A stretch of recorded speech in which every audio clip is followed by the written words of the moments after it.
सबको नमस्कार। LMS video programme के अ, चौथे सेशन में आप सबका हार्दिक स्वागत है। पिछले 3 वीडियोस में हम लोगों ने महादेवी वर्मा का परिचय देखा था।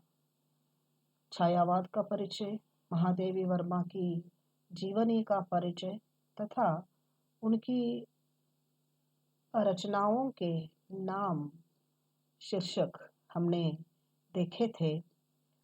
आज की इस वीडियो में हम महादेवी वर्मा के काव्य की तथा उनके साहित्य की विशेषताएं आज हम देखेंगे। महादेवी के काव्य की विशेषताएं कुछ इस प्रकार कही जा सकती हैं। रहस्यानुभूति, अध्यात्म, वेदना भाव, मुक्ति की कामना, एकाकीपन, करुणा और पराधीनता के विरोध में आवास, संघर्ष, भोगवादी प्रवृत्ति से मुक्ति और अपेक्षित और शोषित वर्ग के कल्याण के प्रति सजगता, नारी मुक्ति की तड़प, प्रणय की अनुभूति, सौंदर्य चित्रण आदि मुख्य रूप से उनके काव्य की विशेषताएं हैं। महादेवी रहस्यवाद और छायावाद की कवयित्री थी। छायावाद की कवयित्री जिन्होंने रहस्यवाद को अपना प्रमुख स्वर बनाया था। अतः उनके काव्य में आत्मा और परमात्मा के मिलन की बातें आती है।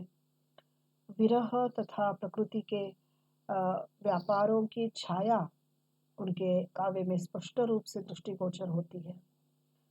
वेदना और पीड़ा महादेवी जी की कविता के प्राण रहे हैं। उनका समस्त काव्य वेदनामय है। उन्हें निराशावाद अथवा पीड़ावाद की कवयित्री कहा जा सकता है। वे खुद लिखती हैं, दुख मेरे निकट जीवन का ऐसा काव्य है जिसमें सारे संसार को एक सूत्र में बांध रखने की क्षमता है। इनकी कविताओं में सीमा के बंधन में पड़ी असीम चेतना का क्रंदन हमें दिखाई देता है और यही जो है क्रंदन रहस्यवाद के स्वर को और प्रबल बनाता है। यह वेदना लौकिक वेदना से भिन्न एक आध्यात्मिक जगत की वेदना है जो उसी के लिए सहज संवेद्य हो सकती है जिसने उसका अनुभव किया हो, जिसे उसकी उस अनुभूति क्षेत्र में प्रवेश मिला हो। ऐसे महादेवी इस वेदना को उस दुख की भी संज्ञा देती है जो सारे संसार को एक सूत्र में बांध रखने की क्षमता रखता है। महादेवी वर्मा कहती हैं, मुझे दुख के दोनों रूप पसंद हैं। मुझे दुख के दोनों रूप पसंद हैं। एक वह जो मनुष्य के संवेदनशील हृदय को सारे संसार से एक अविच्छिन्न बंधनों में बांध देता है और दूसरा वह जो काव्य में पहले प्रकार का नहीं दूसरे प्रकार का क्रंदन अभिव्यक्त करता है।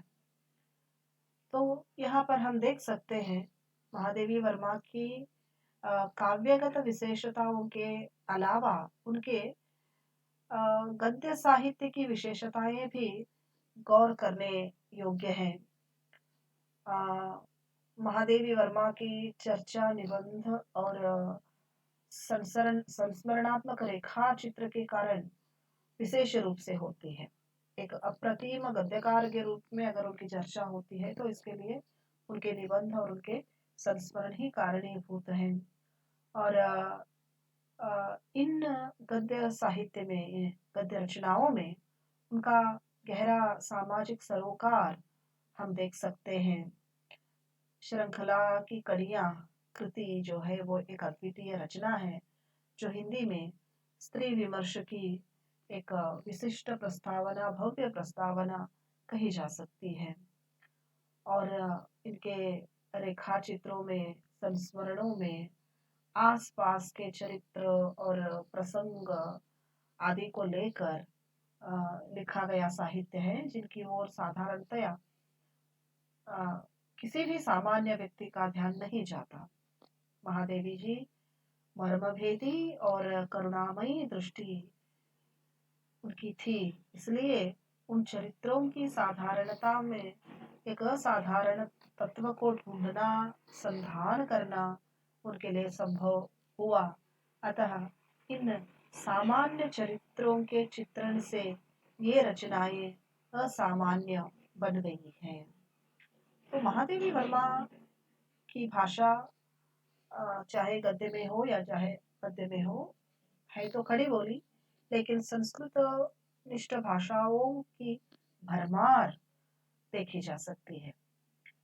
अत्यधिक संस्कृत शब्दों का प्रयोग वे करती है, जिसके कारण कभी कभी रचना को पढ़ने में दुरूहता महसूस होती है, किंतु ये शब्द अर्थगर्भित है। इनके कारण, इस संस्कृतनिष्ठ शब्दावली के प्रयोग के कारण ही महादेवी वर्मा की भाषा इतनी सशक्त बन गई है कि उनका एक परिच्छेद 4 पन्नों का अर्थ दे जाता है। अतः अपनी भाषा में गहराई लाने के लिए संस्कृतनिष्ठ शब्दों का प्रयोग करना उनके लिए कदाचित अनिवार्य था। अतः उन्होंने किया भी। इसके साथ साथ उर्दू और अंग्रेजी के प्रचलित शब्दों का उन्होंने प्रयोग किया, मुहावरे और लोकोक्तियों का प्रयोग अपनी भाषा में उन्होंने किया, और लक्षणा एवं व्यंजना की प्रधानता उनकी भाषा में है। शैली में, गद्य साहित्य में तो वर्णनात्मक शैली है, विवेचनात्मक शैली है, भावात्मक शैली है, व्यंग्यात्मक शैली है, और कविता में अलंकारिक शैली, सूक्ति शैली आदि का प्रयोग उन्होंने किया है। अतः महादेवी वर्मा का साहित्य, उनकी भाषा, उनकी शैली और उनकी संवेदनाओं के कारण अत्यद्भुत बन पड़ी है। अतः एक बार अवसर मिलने पर उन रचनाओं को पढ़ने में कोई हर्ज नहीं है। ये रचनाएं हमारी बुद्धि की नहीं, हमारे हृदय की जो एक प्यास है, जो एक पिपासा है, उसे थोड़ी शांत करने में बहुत सहायक सिद्ध होंगी। अतः महादेवी वर्मा की रचनाएं अवसर मिलने पर अवश्य पढ़ें।